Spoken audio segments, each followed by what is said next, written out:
우리 세종중문교회는 어떠한 교회인가? 우리는 지난 7년 동안 무엇을 향해 걸어왔고 우리는 어떠한 위치에 서 있고 그리고 앞으로 어디를 향해 나아가야 할지 우리는 주일 설교 시리즈 리빌드 정체성이라는 주제로 우리 교회의 어제와 오늘 그리고 내일의 모습을 우리가 한번 살펴보고 다시 한번 그려가고 있습니다. 특별히 오늘과 다음 주는요, 우리는 예배에 대해서 우리 교회의 예배를 왜 이렇게 드리고 왜 이러한 모습인지 우리가 예배에 관해서 이야기를 나누고자 합니다. 저는 지난 19년간 제가 사역을 하게 된 지 이제 19년 차가 되었더라고요. 이제 지난 19년간 사역을 하면서 정말 크고 작은 실패와 실수를 거듭했었는데요. 근데 제 안에 이렇게 잊혀지지 않을 만큼 아주 큰 충격이 될 수밖에 없었던 제가 두 번의 큰 회의를 겪은 적이 있습니다. 아무리 힘들고 어려워도 웬만한 건 다 버티고 이겨낼 수 있었었는데 정말 제가 이게 버티기 힘들고 모든 것들을 놓아버리고 싶었던 그런 두 번의 큰 회의를 경험하게 되는데요. 그 중에 첫 번째는 2005년 9월 첫 주일부터 제가 이제 서울에 있는 하늘비전교회, 그 당시는 서울중앙침례교회였는데요. 이제 하늘비전교회로 개명이 된 그 교회에서 사역을 시작하게 됩니다. 2005년 8월 달에 제가 군대에서 전역을 하고 그 2학년 신학생 2학년 2학기 때 처음 이제 파트타임 전도사로 이제 서울에서 사역을 시작하게 되었지요. 그때는 뭐 23살짜리 청년이 뭐 넥타이 뭐 정장을 입었던 경험이 없으니까 넥타이를 어떻게 매는지도 몰라가지고 그 넥타이를 가지고 낑낑낑낑 고민을 하다가 저희 아버지가 옆에 계시길래 물어봤죠. 넥타이를 어떻게 매냐고. 그러니까 저희 아버지께서 친절하게 넥타이를 이렇게 매주시는데 옆에서 어머니께서 그러시더라고요. 아빠 거 배우지 말라고. 맨날 넥타이 삐뚤어진다고.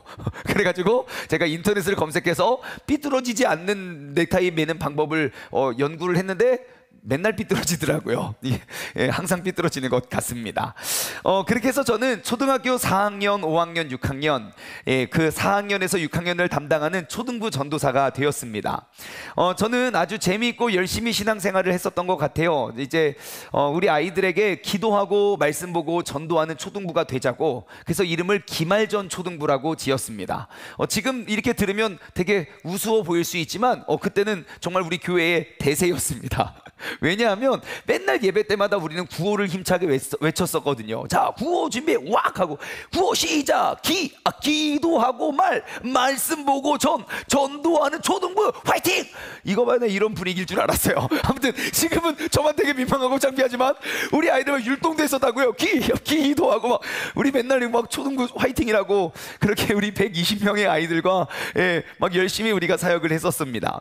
그리고 그곳에서 2007년 8월까지 제가 사역을 하고요. 제가 사임을 이렇게 하면서 지난 3년간의 사역을 돌아보게 되었습니다. 제가 항상 그 3년 동안 금요일날 수업을 마치고 이제 서울로 대전에서 학교를 다녔고 서울에서 사역을 하였기 때문에 편도 대략 한 200km 정도 되는 곳을 버스 타고 다녔었습니다. 이제 주말 사역이기 때문에 지금은 이제 초등학교 학생들이 토요일날 학교를 가지 않지만 그때는 토요일날 학교를 갔습니다. 그래서 저희 교회에 가장 가까운 초등학교를 정해서 매주 토요일날 우리 아이들 학교 시간에 제가 아이들을 기다렸습니다. 뭐 불신자 아이들을 다 전도할 마음 뭐 그러한 욕심은 없었고요. 그냥 우리 교회를 주일날 찾아주는 아이들을 찾아가서 열심히 띄워줬습니다. 애들이 보일 때마다 기도하고 막 열심히 구호도 외치고 스탠딩 배너 하나 세워놓고 옆에서 기타 치고 막 노래 부르고 아이들 막 격려해주고 위로해 주었더니 그 당시 그때 5년도 6년도 7년도인데 그때도 우리 초등학교 아이들이 뒷골목에서 담배를 피고 이렇게 오는 무서운 아이들을 주님의 사랑으로 품어주고 전도하려고 했었습니다. 정말 다양한 행사와 프로그램들로 아이들과 관계를 쌓는 것에 중점을 두었고요. 그렇게 3년여 이렇게 사역을 하다 보니까 정말 저의 목적대로 서로 관계가 얼마나 좋아졌는지 모릅니다. 우리 초등부 학생들이 얼마나 교회를 사랑했는지 예배가 끝나도 집을 가지 않는 거예요. 그 점심을 먹고도 우리 선생님들을 열심히 쫓아다니면서 우리는 청년이었기 때문에 청년부 예배가 오후 2시인가 3시에 있었는데 우리 아이들이 초등학생 신분으로 청년부 예배까지 따라오는 놀라운 일들을 우리는 경험하게 됩니다. 그래서 우리 선생님들끼리 회의의 안건이 어떻게 하면 우리 아이들을 예배 끝나고 집에 보낼 수 있을까? 저희는 그런 회의를 하곤 했었습니다. 그렇게 3년 사역을 하고요. 제가 이제 사임을 하게 되고, 제가 교회를 사임하고 이제 저의 모습이나 이러한 자취를 이렇게 감추기 위해서, 그리고 저의 후임자에 대한 이제 후임자 사역에게 방해가 될지 몰라서 단 한 번도 그 교회를 방문한 적이나, 그리고 그 교회 뭐 지인들과 함께 신앙생활했던 분들에게 연락도 하지 않았었습니다. 근데 어떻게 관심이 있으니까, 마음이 있으니까 모를 수 있겠습니까? 그래서 간간히 들려오는 소식에 제가 첫 번째 큰 회의를 느끼게 됩니다. 전도사님께서 떠나시고 수많은 아이들이 교회를 떠났습니다.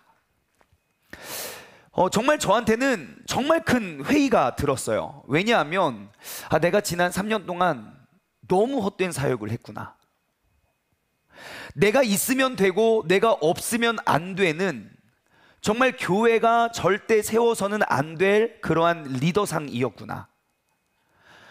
분명히 마땅히 예수님께서 계셔야 될 그 자리에 제가 서 있었고, 그리고 인기를 끌기 위한 그러한 사역을 해왔다는 생각이 너무 크게 들었기 때문입니다. 제가 3년간 첫 번째 사역을 마치고 가장 크게 마음속에 담아두었던 큰 깨달음은, 제가 그 120명의 초등부 4, 5, 6학년 아이들을 어떻게 해서든지 교회는 재미있는 곳이라고, 즐겁고 행복한 곳이라고 알려주는 것이 아니라 120명이 아니라 12명에게, 뭐 12명이 어렵다면 5명에게라도 정말 예수님은 누구이고 예수님은 우리의 삶에 어떠한 영향력을 끼치셨는지 그 예수님과 그 예수님에 의한 복음을 심어 주었다면, 저라는 사람이 없어지더라도 그 5명, 10명의 아이들이 100명, 200명의 아이들로 부흥시킬 수 있는 기회가 되지 않았을까라는 생각이 정말 크게 들었습니다. 대학교를 졸업한 뒤에 2008년도 2월 달이 됩니다. 그리고 저는 유학길에 오르게 되었습니다. 뉴욕에 목요일날 제가 비행기를 도착하였는데, 그날 그 주일에 이제 뉴욕에 있는 프라미스 교회라는 곳에서 이제 설교 부탁을 받았고, 그 주일날 설교를 하고 다음 주부터 그곳 중고등부에서 사역을 하게 되었습니다.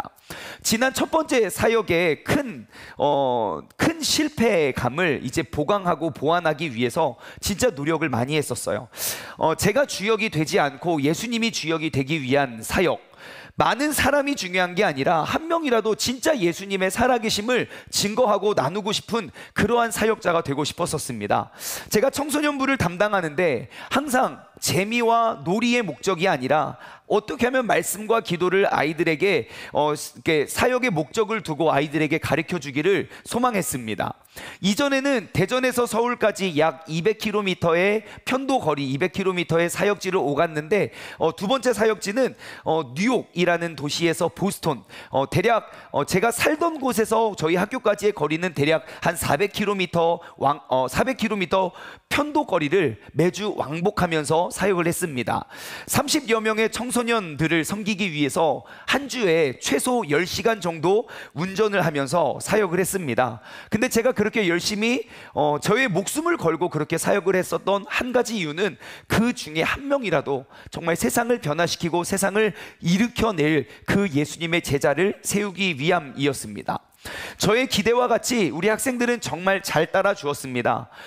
중등부, 고등부 아이들이 매주 열심히 하는 친구들은 매주 4번씩 교회를 왔었습니다. 화요일 날은 매주 화요일 날 그 청소년 중보 기도 모임이 있었고요. 그리고 금요일 날은 청소년 금요 철야 예배를 따로 드렸고요. 그리고 아이들에게 이야기했죠. 야, 우리 적어도 일주일에 한 번은 새벽 예배 드려야 되는 거 아니냐? 그래서 토요일 날 새벽 예배를 드렸고, 새벽 예배 끝나고 오전에 그 지역 주민들을 섬기는 봉사 활동을 했고, 그리고 점심을 먹고 오후에는 주일 예배를 준비하기 위한 팀 활동의 모임을 했습니다. 그리고 주일에는 또 주일 예배를 드리게 되었고요.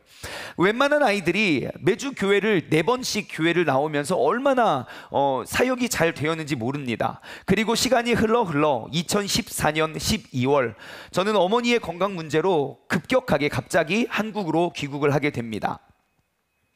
그리고 이제 그때 이후로 그 학생들과 그리고 함께 신앙생활했던 선생님들과 연락을 계속 주고받는데, 저는 그 가운데 두 번째 큰 회의를 경험하게 됩니다. 많은 숫자는 아니었지만 우리 아이들이 대학교에 간 이후에 학년이 오르면 올라갈수록 교회를 조금씩 떠나고 있다는 그러한 안타까운 소식이었습니다. 물론 저희 교회를 나와서 뉴욕 근방에 있는 대학에 가고 그 아이들은 이제 주말마다 교회를 와서 우리 이제 프라미스 교회라는 그 교회 울타리 안에서 신앙생활하는 아이들은 대학을 가고 취직을 해도 교회를 떠나지 않았지만, 지방으로, 교회로부터 멀리 지방으로 떠난 학생들이 이제 학년이 올라가면 올라갈수록 한 명씩 교회를 떠나고 있다는 그러한 소식을 들었습니다. 통계에 따르면요, 미국에 있는 대학교, 그러니까 미국에 있는 고등학교 학생 중에 대학교를 진학한 크리스천 중에 90%가 다 교회를 떠난다는 통계가 있을 정도로 사람들이 그렇게 이야기했습니다. 그거 떠나는 거 당연한 거예요. 그게 특이하거나 이상한 게 아니라 내가 사역을 잘못해서가 아니라 그게 세상의 흐름이에요 라고 이야기를 해주는데 조금도 위로가 되지 않았습니다. 왜냐하면 어차피 떠날 거라면 내가 굳이 그렇게 목숨을 걸고 사역을 할 이유가 없었기 때문입니다. 제가 그렇게 목숨을 걸고 10시간씩 운전해 가면서 그 아이들이 저한테 해준 게 뭐가 있겠습니까? 제게 돈을 줬겠습니까? 능력을 줬겠습니까? 뭘 줬겠습니까? 다 내가 주죠. 그런데도 고마워할 줄도 모르는 그 중고등부 학생들을 위해서 내가 그렇게 목숨을 걸 이유가 더 없었기 때문입니다. 그런데 그런 아이들, 제가 그렇게 목숨을 걸고 사역을 했던 이유는 간단합니다. 그 아이들이 대학생이 되어서 스스로 교회를 떠나는 그러한 아이들이 아니라 그 대학교의 문화, 90%가 떠나면 그 90%를 변화시킬 그 10%가 되기를 위해서 제가 사역을 했는데, 그 아이들까지도, 내가 진짜 일주일에 4번씩 교회에 와서 신앙생활을 열심히 한 아이들까지도 교회를 떠난다는 그 사실이 제게 이렇게 받아들여지지가 않았습니다. 제가 한국에 돌아와서 이제 또다시 청소년부 사역을 하게 되었습니다. 그때 이제 그러한 현실적인 그러한 어려움과 회의가 제 안에 가득했어요. 어차피 아무리 열심히 사역을 해도 얘네들 떠날 건데 굳이 내가, 요즘 아이들 여러분 청소년부 사역 해보셨습니까?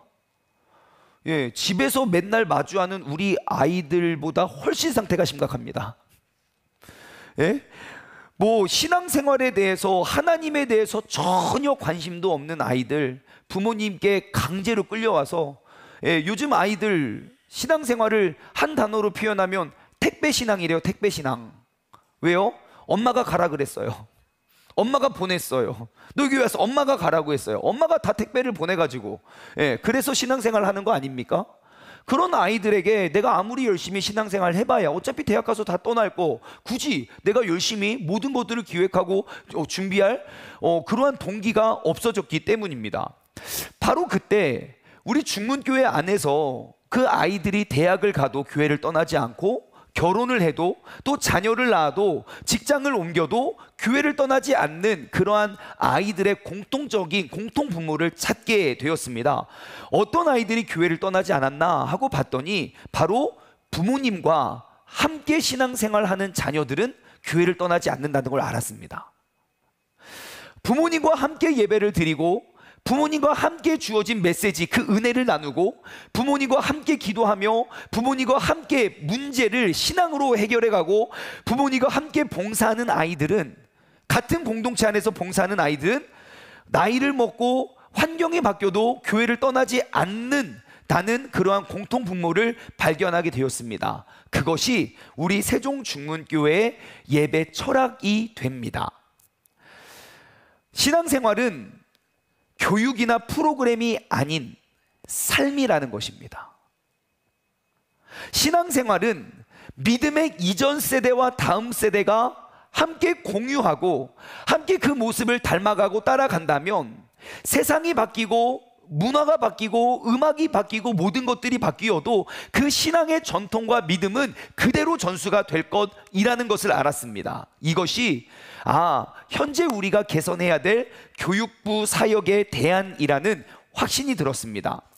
제가 교육부 사역을 할 때는요, 그 피아제의 인지발달론, 피아제라는 그런 학자가 인지발달론을 발표해서 전 세계에 큰 이제 교훈이 되는데, 내용은 뭐냐면요, 아이들이 지적 발달 단계에 의해서 교육을 해야 된다는 것이에요. 4살이면 4세 교육, 5세면 5세 교육, 6세면 6세 교육.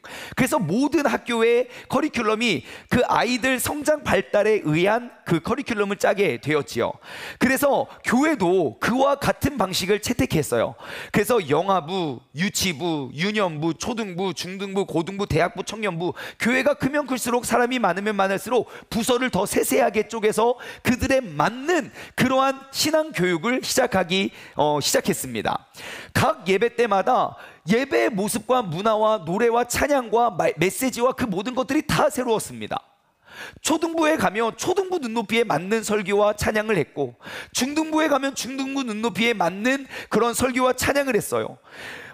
교육부 교회들마다 그 교육부의 중요성을 알고 얼마나 교육부에 아낌없는 투자를, 대한민국 전체 교회들이 얼마나 많은 투자를 했는지 몰라요. 그러한 혜택을 받았던 세대가 바로 우리 세대입니다.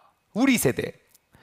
문제가 있습니다. 문제가 뭐냐면 부서를 옮길 때마다 새로운 분위기, 새로운 찬양, 새로운 선생님, 새로운 말씀, 모든 것들이 새로운 것에 적응을 해야 된다는 것이에요. 가장 큰 문제는 뭐냐면 유년부가 유치부 되고, 그러니까 유치부가 유년부 되고, 유년부가 초등부 되고, 초등부가 중등부 되고, 같이 자라는 건 어렵지 않아요. 신앙생활에 같이 신앙생활하는 그 터울이 3년 미만이에요. 길어야 6년. 그러니까 세대 차이를 거의 느끼지 못하는 아이들끼리 신앙생활을 같이 했어요. 문제는 무엇입니까? 이제 20살이 넘은 성인이 되었을 때는 20살부터 90세까지 한 공간에서 함께 예배를 드린다는 거예요. 내가 지난 20년 동안에는 그냥 끼리끼리 3년 터울의 그 세대 차이만 극복하면 됐는데, 내가 20살 성인이 되어 보니까 대예배를 드렸는데요, 아이들이 뜨겁게 내가 은혜 받았던 찬양 열심히 부르면 어른들은 어렵대요. 무슨 찬양이 그렇게 빠르냐고 막 그래요. 근데 바꾸고 싶은 생각이 없는 것 같아요. 그래서 막 옛날 찬송가를 막 하면은요, 젊은 세대는 20년 동안 단 한 번도 유치부, 유년부, 초등부 그런 데서 그런 거 들어본 적도 없고 불러본 적도 없는데요. 그러니까 청년이 되어서 교회를 떠나는 건 그게 이상한 일이 아니라 지금 이 시스템에서는 너무너무 마땅한 결과라는 것을 우리는 발견하게 됩니다. 여러분, 아이들에게 어른 예배를 드리라고 하잖아요. 언제부터인가 한국 교회는 아이 예배와 어른 예배가 떨어지게 되었어요. 그래서 자녀들에게 예배는 예배인데 아이들 예배가 있고 어른들 예배가 도대체 언제부터 왜 생겼는지 모르겠는데, 예를 들어 초등학생들 그리고 청소년부 아이들에게 어른 예배 드려보라고 해보십시오. 오만 생색을 다 냅니다. 그리고 조건이 달려요. 엄마가 이거 해줄게, 아빠가 뭐 해줄게, 이따가 뭐 사줄게. 그러면 한 번 드려준다고 와서 앉아있는 아이가 하나님 앞에 엎드림으로 예배를 드릴 수 있겠습니까? 주님 앞에 완전히 엎드려져야 할 예배가 내가 완전 상전이 되어서 협박해요. 이런 식으로 나 다음 주부터 안 드려. 내가 지금 예배를 드려주는 게 어딘데 고마운 줄 알아야지. 그러한 예배를 몇 년 몇십 년 드린들 우리가 어떻게 주인 되시는 하나님 앞에 종으로서 예배를 드릴 수 있겠냐는 것입니다. 그 결과가 무엇입니까? 한국 기독교 역사에 지금까지는 계속 성장과 발전을 이루어 왔는데 80년대 후반, 90년대 초반부터는 유일하게 교회를 감소시키는 세대를 우리는 맞았습니다. 분명히 우리 부모님 세대까지만 해도 대한민국 교회들이 계속 성장하고 발전하고 계속 개척하고 교회 숫자가 늘어났는데, 저희 세대는요, 감소라는 단어보다 추락이라는 단어가 훨씬 더 어울릴 만큼 위기에 우리는 직면하게 되었습니다. 교회들마다 얼마나 많은 투자와 얼마나 많은 노력을 했는데, 여느 때보다도 다양한 프로그램과 정말 새로운 것들을 계속 개발해서 어떻게 하면 그 젊은이들, 어린아이들을 주님께로 끌어가기 위한 노력을 했는데, 그 열매가 한국 교회를 더욱더 큰 부흥으로 만든 것이 아니라 침체기에 접어들었다는 것은 우리가 단지 그냥 넘겨 짚어야 할 대목이 아니라는 것입니다. 프로그램이 부족해서가 아니에요. 투자가 부족해서가 아니에요. 무엇인가 더 중요한 것들을 우리가 놓치고 있기 때문입니다. 여러분 꼭 기억하십시오. 신앙생활은 삶이지 어떠한 프로그램이 아닙니다. 여러분, 예배는 보여주고 함께하는 것이지 예배는 교육시키는 것이 아닙니다. 여러분 혹시 주일학교의 기원을 아십니까? 한번 여쭤볼까요? 성경 속에 주일학교 있습니까? 없습니까? 초대교회, 제가 어려운 질문 했나요? 예수님께서 초등부 예배에 가셔서 재미있게 설교를 하신지라 있습니까? 없어요. 없어요. 그러면 그 교육부가 언제 시작됐는지 아십니까? 1700년 후반대에 영국의 산업혁명이 일어나게 됩니다. 그냥 농경사회로 있다가 산업혁명이 일어나면서 이제 자본주의 세대가 시작이 되지요. 그러니까 사람들이 공장을 짓고 사람들이 이제 모여서 일을 하기 시작하면서 도시가 형성이 되는 거예요. 그러니까 아이나 어른이나 가정에서 가정교육을 받았던 사람들이 이제 돈을 많이 만들어 찍어내야 되는 그러한 사회가 되어버리니까 아이들이나 어른이나 함께 공장에서 일을 하는 거예요. 어른처럼 같이 일을 했어요. 그리고 주일이 됐어요. 아무것도 안 하고 쉬니까 아이들이 어른처럼 쉬는 거예요. 똑같이 담배를 피고 똑같이 술을 마시고 그냥 그렇게 방치된 아이들이, 어린 아이들이 그런 거예요. 그래서 영국의 로버트 레이크스라는 사람이 주일학교, 썬데이 스쿨을 시작하게 됩니다. 근데 그분은 사역자도 아니고 아무것도 목사님도 아니었어요. 그냥 그 사람은요 기자였어요. 기자. 근데 그 아이들이, 그 사각지대에 있는 아이들이 너무너무 안쓰럽고 불쌍하고 글도 배우지 못하고 책도 읽지 못하는 그런 아이들, 인성교육 아무것도, 공장에서 일만 해야 되니까요. 그래서 그 아이들을 주일날 놀고 방황하는 아이들을 불러 모아서 그 아이들을 대상으로 읽기와 쓰기, 도덕과 예절을 가르치는 것이 교육부의 교회 학교의 시작이 됩니다. 근데 부모님 입장에서 아이들 데리고 신앙생활하기 어려운데 아이들을 봐주니까 얼마나 좋습니까? 그 유행이 미국으로 넘어가고 그 유행이 한국으로 넘어와 한국교회의 시작부터 우리는 하나님의 말씀에 의해 세워가는 교회가 아니라 그냥 연령대별로 나누어 우리의 믿음과 신앙은 삶임에도 불구하고 우리는 교육하기 시작합니다.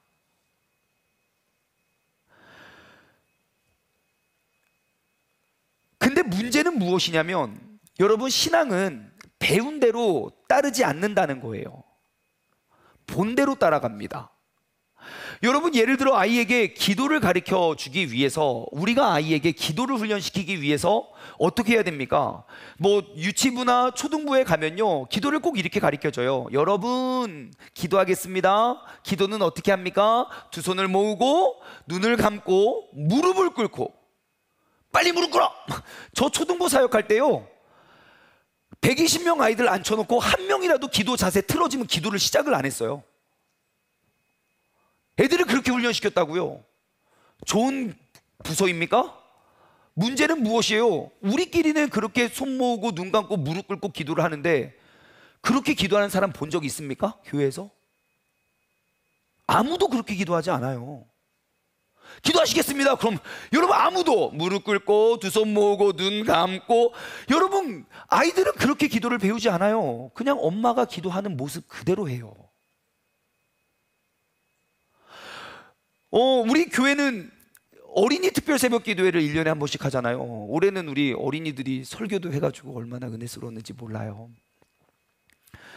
어린이 특세를 마치고 기도를 이렇게 하는데요, 아이들 다 나와서 강대상에서 기도를 하는데 저는 잊을 수가 없어요. 작년에 어떤 아이가 나와서, 그 당시 그 아이가 초등학교 3학년이었는데 나와서 무릎을 딱 꿇고 막 너무너무 진지하게 두 손을 번쩍 들고 막 이렇게 기도를 하는 거예요. 저는 권사님 보는 줄 알았어요. 이 아이의 기도의 영성은 거의 권사님 수준이다. 야, 이게 그 포스가 그러니까 억지로 이렇게 어색한 게 아니에요.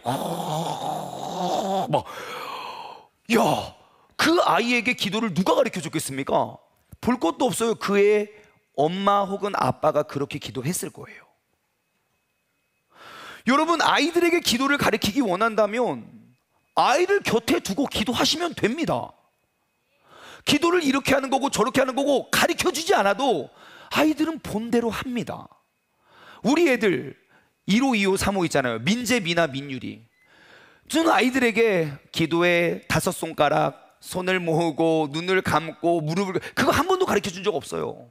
근데 우리 아이들 유치부에 가기 전에 뭐 이미 2살, 3살 때부터 자 우리 기도하겠습니다 그러면 주야 아블라블라블라블라 아블라블라블라블라 아블라블라블라 벌써 기도 다 배우고 유치부 가더라고요. 여러분, 신앙은 교육해야 배우는 것이 아닙니다. 그냥 나의 삶 그 자체가 신앙인 거예요. 여러분, 어려움이 있을 때마다, 갈등과 문제가 발생할 때마다 교회에 찾아가서 기도해 보십시오. 그러면 그것을 본 우리의 아이들은 나중에 힘들고 어려운 일이 있을 때에 교회에 찾아와서 기도할 겁니다. 아이들이 하나님의 말씀을 사랑하게 하기를 원한다면 여러분, 성경 보면서 행복해 하시면 돼요. 아이들의 눈에 보았을 때는 엄마는 맨날 드라마 보고 넷플릭스 보고 TV 보고 핸드폰 보면서 너 뭐 QTS 안 했어? 야 지금 전도사님이 QT하라고 했잖아. 여러분, 아이들은 그거 절대 배우지 않아요. 신앙을 교육시키지 마십시오. 삶이 신앙이 되면 그거보다 좋은 교육은 없습니다. 우리 엊그저께 말씀 전해주신 이지웅 목사님 계시잖아요. 목사님하고 이런저런 대화를 나누는데 어떻게 그렇게 하나님의 말씀을 이렇게 재미있게 이렇게 잘 알게 되시냐고 물어봤어요. 그 목사님께서는 신학교를 진학한 것도 아니에요. 기독교 6대 집안인데 신학교를 진학한 게 아니라 일반 경영학교, 일반 대학교를 가셨어요. 그런데 대학교에 입학할 때 성경을 100독했대요. 100독. 20살에 성경을. 이 타이밍에 우리 친구들 아멘 해야 되는 거 아니냐? 중현이 화이팅. 진짜 중현이 성경 열심히 읽어요. 100독을 했대요. 우와, 도대체 어떻게 후드려 패고 쥐어 잡으면 성경을 그렇게 100독을 합니까? 라고. 왜냐면 저희도 맨날 협박하거든요. 야 빨리 성경 안 읽어, 빨리. 야 빨리, 야 지금 몇 시간 지났어, 막 우리 맨날 협박하거든요. 그래도 안 읽는데 어떻게 그렇게 100독을 했습니까? 그러니까 그래요. 저희 부모님은 저에게 한 번도 성경 읽으라고 가르쳐 준 적이 없습니다. 그런데 저희 어머니께서 맨날 성경을 보시면서 막 웃고 막 울고 막 웃고 울고, 도대체 저 안에 뭐가 들어있길래 그렇게 성경만 보면 웃고 울고 그렇게 재밌어 하는지 몰라서 궁금해서 성경을 그렇게 봤대요. 대학교에 갈 때 100독을 했다고요. 여러분, 그것보다 좋은 다음 세대 신앙 교육이 어디 있겠습니까? 여러분, 최고의 신앙 교육은 함께하는 것이고 보여주는 것입니다. 가르쳐주는 게 아닙니다. 그렇기 때문에 지금 이 시간, 이 자리, 이곳이 최고의 교육, 신앙교육 장소라는 것이에요. 내가 예배에 집중하는 모습, 그리고 예배를 준비하여 나오는 모습, 열정적으로 찬양하는 모습, 내가 엎드려 기도하고, 여러분, 이러한 자리보다 더 좋은 신앙교육의 자리가 어디 있겠습니까? 그래서 우리 교회는 전세대 통합예배를 드리는 곳입니다. 말씀은 이야기합니다. 잠언 22장 6절, 마땅히 행할 길을 아이에게 가르치라. 그리하면 늙어도 그것을 떠나지 아니하리라. 우리가 아이에게 열심히 가르쳤는데 청년이 지나고 늙으면서 그 하나님의 말씀을 떠난다면 우리는 교육 잘못하는 거예요. 하지만 말씀대로라면 아이에게 가르친 것을 우리가 잘 가르치면 그 아이가 그것을 늙어서까지 지켜간다는 것이에요. 그러면 나의 신앙을 지금 나이가 이만큼 먹도록 흔들리지 않게 만든, 도와준 선생님이 누구냐는 거예요. 바로 나와 함께 신앙생활하는 나의 영적인 부모님의 가르침이라는 것이에요. 저는 이 본문 말씀을 여러 차례 설교를 나눴어요. 마땅히 행할 길을 아이에게 가르치라. 그 가르치다라는 단어, 히브리 단어로요, 하나크라는 단어예요. 그 단어에는 두 가지 뜻이 있어요. 첫 번째는요, train up, 훈련시키는 거죠. 트레이닝 시키는 거. 무엇인가 뭉툭한 거를 날카롭게 가는 것, 날카로워질 때까지 계속 훈련시키는 게, 그게 하나크예요. 그러니까 우리는 신앙교육은 한 번 하고 두 번 하고 일주일에 1시간 열심히 신앙교육 시켰다고 아이들 그거 따라하지 않아요. 날카로워질 때까지 계속 반복해야 되는 거예요. 하나크의 두 번째 의미는 dedicate, 헌신하다, 전념하다, 봉헌하다예요. 그러니까 우리의 헌신과 우리의 노력과 우리의 인내가 없이는 절대로 아이에게 신앙을 전수해 주기 어렵다는 것이에요. 내가 못하면 아이들은 절대 배우지 못합니다. 부모가 그 아이, 그게 내가 육으로 난 아이든 영적으로 난 내가 전도한 영적의 자녀이든 내가 그 사람을 향한 신앙 교육을 포기해버리면 여러분, 부모도 포기하는 교육을 어찌 전도사님, 목사님들, 선생님들이 그 아이를 그렇게 길러낼 수 있겠습니까? 여러분, 우리 세대의 믿음이 다음 세대까지 이어지기 위해서 우리는 하나 해야 됩니다. 헌신적으로 끊임없이 반복하여 훈련해야 되는 것이죠. 그러면 한번 우리의 삶을 돌아볼까요? 나는 내 주위 사람들에게 어떠한 신앙의 모습을 보여주고 있습니까? 내가 가정에서와 교회에서 동일한 모습, 동일한 단어, 동일한 성격의 모습을 보여주고 있습니까? 아니면 교회에서는 이렇게 하지만 집에 가선 저렇게 하고, 아무리 교회에서 좋은 선생님, 목사님, 전도사님을 만나도 그 아이들이 본 모습이 일치하지 않으면 방황할 수밖에 없는 것입니다. 여러분, 크리스찬의 절감 현실, 그 원인이 무엇일까요? 세상이 바뀌어서요? 문화가 너무너무 막 커져서요?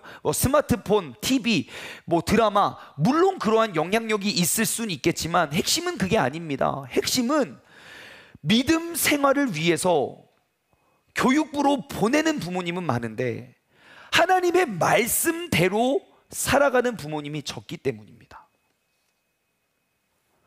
신앙생활은 분명한 삶인데 그것을 교육하려고 하니까 내가 하지도 않는 것 아이들이 스스로 할 리가 없는 것입니다. 나의 삶 속에 예수님의 모습이 과연 보여지고 있는가? 오늘 다시 한번 돌아보길 원합니다. 분명히 우리 부모님의 세대는 우리에게 명확히 보여주셨어요. 기도 하나면 충분하다는 걸 보여주셨어요. 아무리 힘들고 어려운 일이 있더라도 신앙이 우선이 된다는 걸 보여주셨어요. 힘들고 어려운 일이 있다면 무조건 교회 나가서 엎드리는 모습, 가장 좋은 것, 가장 귀한 것, 새 것, 가장 먼저 하나님 앞에 드려야 한다는 걸 보여주셨어요. 힘들고 어려운 일이 있을 때마다 그것이 물질적인 거든 인간관계적인 거든 항상 하나님 앞에 나와서 통곡하고 부르짖는 것, 믿음을 붙잡고 절대로 포기하지 않는 모습, 믿음과 세상과 타협하지 않으려 끝까지 노력하시는 모습, 우리는 분명히 보고 자랐어요. 그래서 그 전 세대는 이렇게 부흥을 했어요. 근데 요즘 날 말해요. 다음 세대는 복음 전파율이 2% 3%래요. 한국이 선교 대상 국가래요. 그러면 질문, 여러분, 이전 세대는 그런 부흥의 모습을 우리는 지켜봤고 다음 세대가 복음 전파율이 2% 3%라면 여러분, 이 치수는 누가 만들었습니까? 1번 우리 부모님 세대, 2번 우리 세대. 하나 둘 셋. 그런데 우리는 그의 책임을 지려고 하지 않는다는 거예요. 제가 학교 다닐 때만 해도 제 친구들 다 교회 다녔다니까요. 교회에 등록한 인구수가 대한민국 전체 인구의 2배 반이라 그랬어요. 그때 하도 이 교회 저 교회 등록을 많이 해가지고. 근데 지금은요, 우리의 자녀들 초등학교, 중학교, 고등학교 다 포함해서 주일날 이 시간에 교회 가서 앉아있는 아이 한반 25명 중에 1명 아니면 2명이에요. 근데 그 책임을 누구에게 지겠습니까? 그 책임은 바로 우리에게 있는 것이에요. 교회가 사역을 못해서가 아니라 내가 말씀대로 살아가지 못함이기 때문입니다. 믿음이 무엇인지, 말씀대로 사는 게 무엇인지 본 적이 없는데 어떻게 그렇게 하겠습니까? 마땅히 행할 길을 아이에게 보여준 결과, 저희 교회가 7년 동안 통합 예배를 했어요. 근데 이제는 그 열매가 보여지는 것 같아요. 몇 가지 좋은 열매들이 있는데, 첫 번째, 예배의 구분이 없더라고요. 예배의 구분. 그냥 예배는 예배인데 우리 교회 빼고는 어린이 예배, 유치부 예배 다 예배가 따로 있어요. 제가 항상 사역할 때 그랬어요. 엊그저께 부흥회를 하잖아요. 부흥회를 하면 아이들 프로그램을 뭘 짜지? 항상 오만 거 다 해봤죠.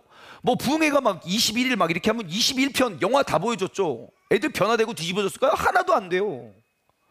근데 우리 교회는 뭐 그런 게 없어요. 우리 아이들이 이지용 목사님 더 좋아하더라고요. 사인 좀 받으려고 막 사진 찍고. 어떻게 알겠어요, 이지용 목사님을 아이들이. 예, 함께 예배 드리니까 그러한 예배 구분이 없어져서 그게 너무 좋더라고요. 또한 함께 예배를 드리고 나니까 말씀을 공유하게 되더라고요. 제가 지지난주에 그 효도에 대한 설교를 했잖아요. 여러분, 사실 그러한 설교는 초등부, 중등부, 고등부, 대학부 이런 데서 진짜 할 수 없는 설교예요. 왠지 아십니까? 공감해 주는 사람이 한 명도 없기 때문에. 저희들 입장에서의 효도를 가르치지 우리 부모님 입장에서 효도를 가르칠 수가 없어요. 근데 함께 통합해서 예배를 드리니까 우리 아이들도 부모님이 듣는 말씀, 아이들도 부모님이 부르는 찬양, 그러한 예배 속에서 아름다운 공유가 된다는 것을 알았어요.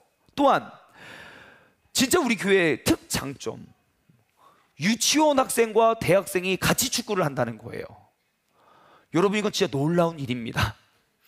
우리 민유리는 경수 오빠 제일 좋아해요. 자기 친구인 줄 알고 있더라고요. 우리 미나는 뭐 존댓말도 거의 안 쓰던데요. 예? 열 몇 살 차이가 나는데, 여러분, 이 부서를 다 잘라놓으면요, 그런 위기의식이 굉장히 커요. 근데 이렇게 함께 예배드리고 함께 찬양하고 함께 공유하니까 그냥 그 전 세대가 함께 연합되더라고요. 또한 우리가 그렇게 통합 예배를 드려보니까 진짜 좋았던 것 또 한 가지는 예배 훈련이 된다는 거예요. 여러분, 여기 앉아있는 우리 친구들의 모습을 보십시오. 벌써 일부 예배도 드렸던 애들이거든요. 여러분, 초등학생들이 이렇게 조용히 앉아서 예배를 드릴 수 있는 교회가 진짜 몇 개나 되겠습니까? 훈련이 돼서 그래요. 우리 자녀들에게 박수 한번. 어우, 이제 너희들 대단하다 진짜. 어우, 이렇게 어우, 설교도. 예, 또 한 가지는요, 우리 군대 간, 제가 아까 성가대를 보고 깜짝 놀랐더니 체중한 제 군대 휴가 나온 애예요.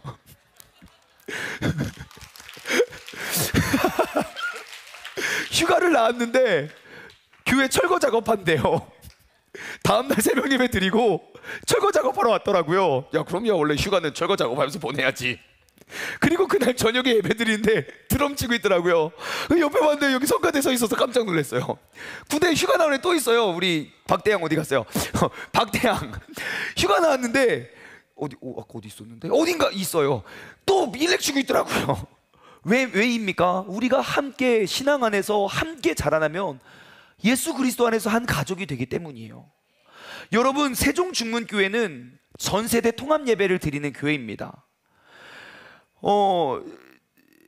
우리가 전세대 통합 예배를 고집하는 이유는 지난 7년을 우리가 이렇게 신앙생활을 함께 해보니 너무너무 좋은 열매들이 있었기 때문이에요.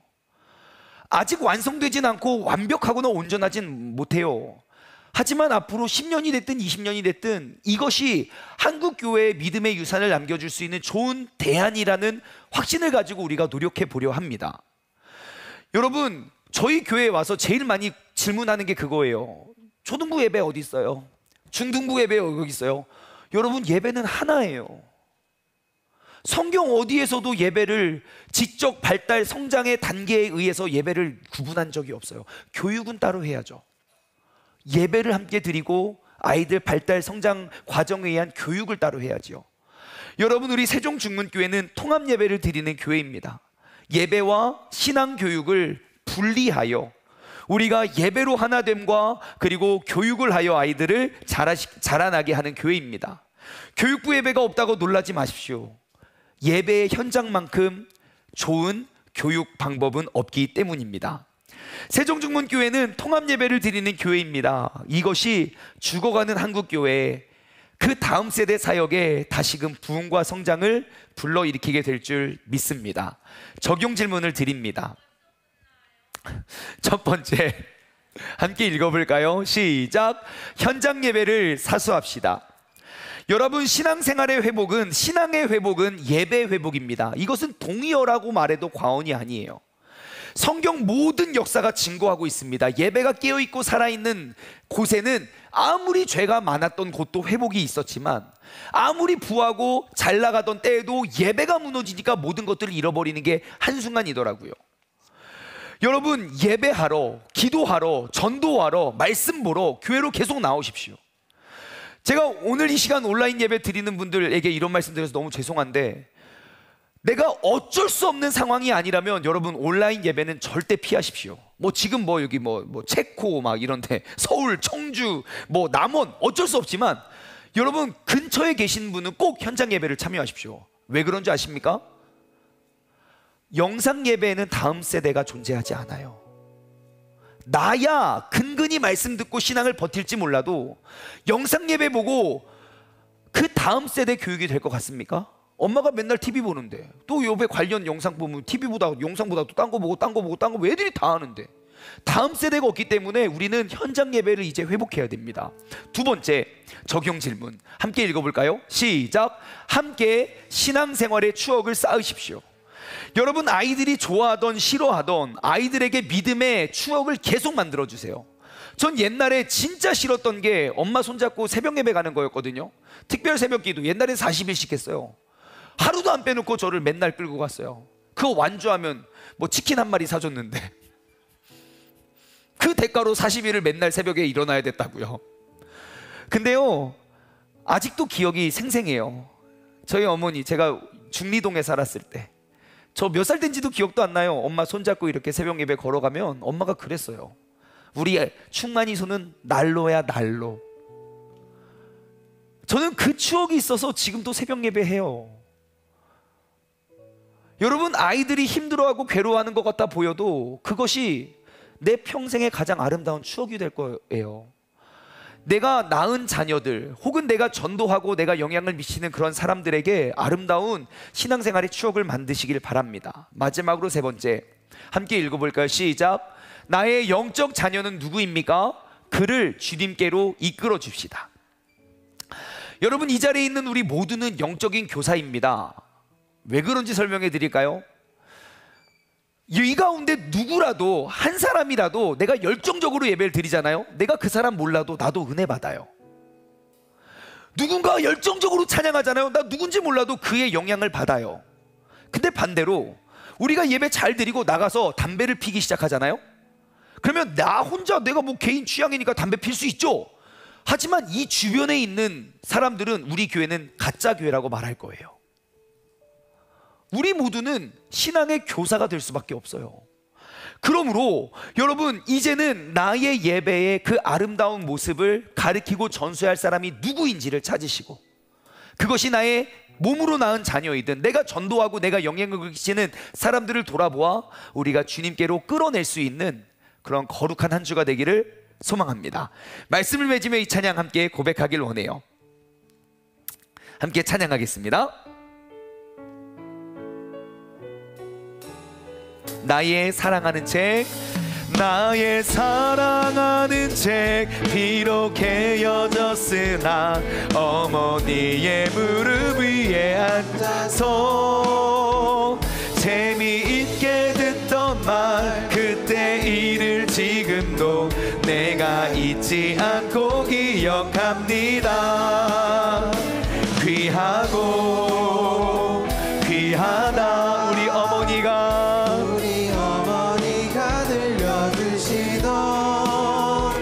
재미있게 듣던 말, 이 책 중에 있으니 이 성경 심히 사랑합니다. 옛날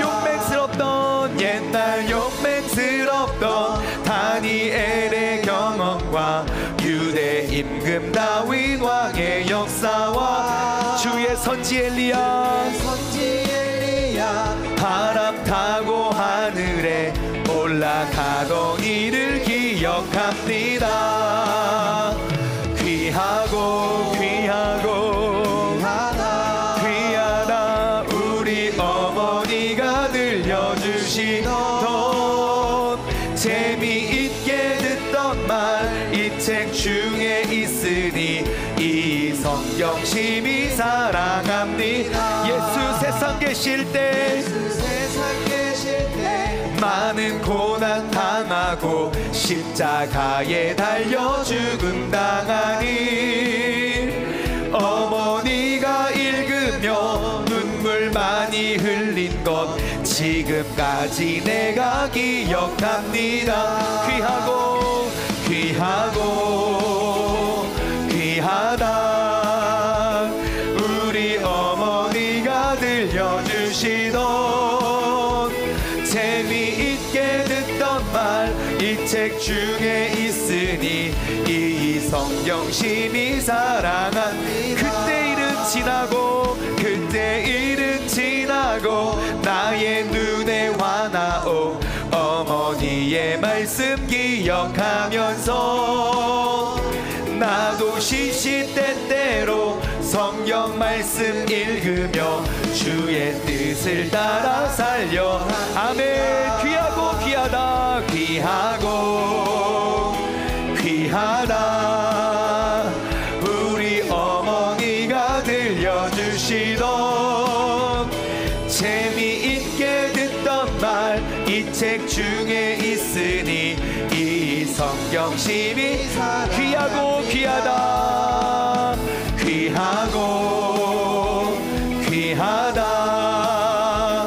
우리 어머니가 들려주시던 재미있게 듣던 말 이 책 중에 있으니 이 성경심이 사랑합니다.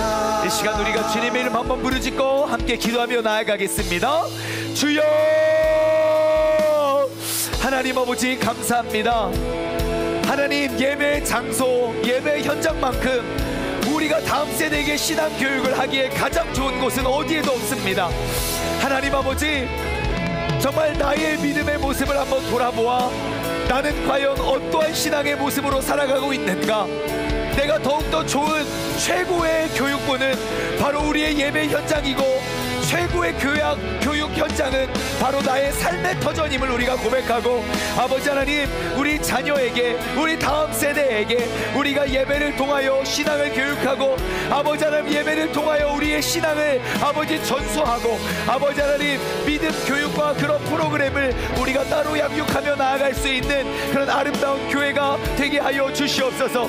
아버지 하나님, 한국교회가 위기라고 말합니다. 한국교회가 쓰러지고 다음 세대가 위기라고 말합니다. 하지만 우리 교회가 전세대 통합예배를 통하여 그 다음 세대의 대안이 되고 그 다음 세대를 이끌어가고 세워갈 수 있는 그런 아름다운 교회가 될 수 있도록 주님께서 역사하여 주시고, 이제는 나의 눈을 돌려 우리가 더욱더 많은 나의 영적인 자녀들에게 아름다운 신앙의 교육을 우리가 훈련시키고 양육해 갈 수 있는 믿음의 자녀들 될 수 있도록 주님께서 역사하시고 인도하여 주시옵소서. 아버지 하나님의 크신 은혜가 우리의 삶 가운데 있게 하여 주시옵소서. 한국교회 77%가 유아부가 없어서 위기의 아이들을 구할 기반이 흔들거린다. 제가 얼마 전에, 몇 년 전에 보았던 기사의 제목입니다. 지난 1980년 후반때부터 한국교회 교육부는 감소하기 시작했고 이제 벌써 30년 넘게 그 교육부가 회복될 기미가 보여지지 않고 있다는 것입니다. 전국의 8,700여 개의 교회 중 영아부가 없는 교회가 78.5%, 유아부가 없는 교회가 77.4%, 유치부가 없는 교회가 51%. 그런데 이 통계가 코로나 이전의 통계라는 거예요. 이제는 더 이상 교회 교육의 기반이 사라지고 있다는 것입니다. 여러분, 이때에 우리가 다시 한번 나의 믿음과 나의 신앙이 가장 좋은 교육의 모습이 되고, 우리가 함께 예배드리는 이 자리와 그리고 우리의 가정이 믿음의 유산을 남겨줄 수 있는 가장 좋은 교육의 현장이 되어 우리 모두가 다시 한번 무너져가고 침체돼가는 그 다음 세대 사역에 이것이 대안이고 좋은 해결 방법임을 제시할 수 있는 교회가 되길 소망합니다. 하나님 아버지 감사합니다. 오늘도 우리에게 은혜의 말씀을, 은혜의 때와 은혜의 장소를, 이전 세대와 다음 세대가 신앙의 믿음의 유산을 남겨줄 수 있는 현장으로 우리의 발걸음을 인도하여 주신 주님께 감사를 드립니다. 하나님, 정말 우리 교회 전세대 통합 예배가 정말 다음 세대를 향한 사역의 대안이 될 수 있도록 주님께서 인도하여 주시고, 우리 세종중문교회에서 자라난 우리 아이들이 정말 앞으로 변화시킬 우리 90%, 98%의 비그리스도인들을 전도하고 변화시켜낼 수 있는 믿음의 강한 군사로 자라나게 하여 주시옵소서. 이제는 우리 주 예수 그리스도의 은혜와 아버지 하나님의 무한하신 사랑하심과 성령님의 교통하심이 우리가 통합 예배를 통하여 우리의 믿음을 우리 다음 세대들에게 남겨주길 소망하는, 사랑하는 우리 세종중문 가족들 머리 위에, 이 시간 영상으로 예배드리는 모든 성도님들 머리 위에 이제로부터 영원토록 함께 하시길 간절히 축원하옵나이다. 아멘.